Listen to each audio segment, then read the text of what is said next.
নমস্কার, আমি মিঠু। শুরু করছি নজরে রাজ্য। ছুটির দিনে যাত্রীবাহী চলন্ত সরকারি বাসে আচমকাই অগ্নিকাণ্ড। কলকাতা বিমানবন্দরের কাছে এই দুর্ঘটনায় তীব্র আতঙ্ক ছড়িয়েছে। জানা গেছে আগুনে পুরোপুরি ক্ষতিগ্রস্ত ওই সরকারি এসি বাসটি। তবে হতাহতের কোনো খবর নেই এখনো পর্যন্ত। দুর্ঘটনার সঙ্গে সঙ্গে দমকল ঘটনাস্থলে গিয়ে আগুন নিয়ন্ত্রণে আনে। তুমুল আতঙ্ক ছড়িয়েছে যাত্রীদের মধ্যেও। কিভাবে আগুন লাগলো চলন্ত বাসে তা এখনো জানা যায়নি। তদন্তে নেমেছে পুলিশ।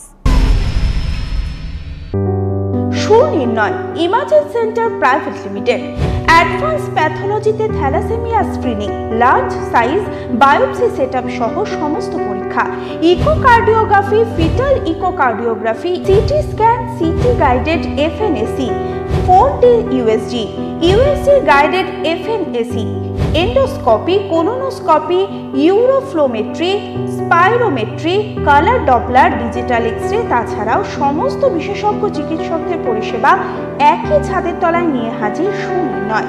ঠিকানা 126/1 পিলখানা রোড, রানীবাগান, বহরমপুর, মুর্শিদাবাদ। বিশদে জানতে যোগাযোগ করুন 8373049252 7547900377। ঐতিহাসিক সিদ্ধান্ত ভারতীয় রেলের।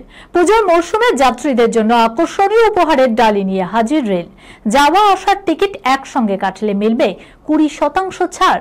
এই অফার শুধুমাত্র উৎসবের মরশুমের জন্যই। তবে কিছু শর্ত দিয়েছে রেল, সেগুলি মানলেই এই ছাড় পাওয়া যাবে। ঢাকে কাঠি পড়তে বাকি আর মাত্র কিছুদিন। শহরের দিকে দিকে শুরু হয়ে গিয়েছে ইতিমধ্যেই পুজোর প্রস্তুতি। পুজোর কাউন্টডাউনের মাঝেই অফিসিয়ালি দুর্গাপুজোর কাউন্টডাউন শুরু হয় মহালয়ার ভোর থেকে। এবার জি বাংলায় মহিষাসুরমর্দিনীতে চমক দেবেন ইদিকা পাল। প্রতি বছর পর্দায় মা দুর্গা কে হবেন তা নিয়ে একটা কৌতূহল তো থাকেই। এবার দুর্গারূপে এই প্রথমবার টেলিভিশনের পর্দায় দেখা যাবে ইদিকাকে। ইতিমধ্যেই প্রকাশ্যে এসেছে তার প্রোমো, যা দেখে রীতিমতো উচ্ছ্বসিত দর্শক। এই খবরের সঙ্গে শেষ করলাম আজকের নজরে রাজ্য। আপনারা দেখছেন টিভি 24 বাংলা, সংবাদ বিনোদন সারাদিন সারাক্ষণ।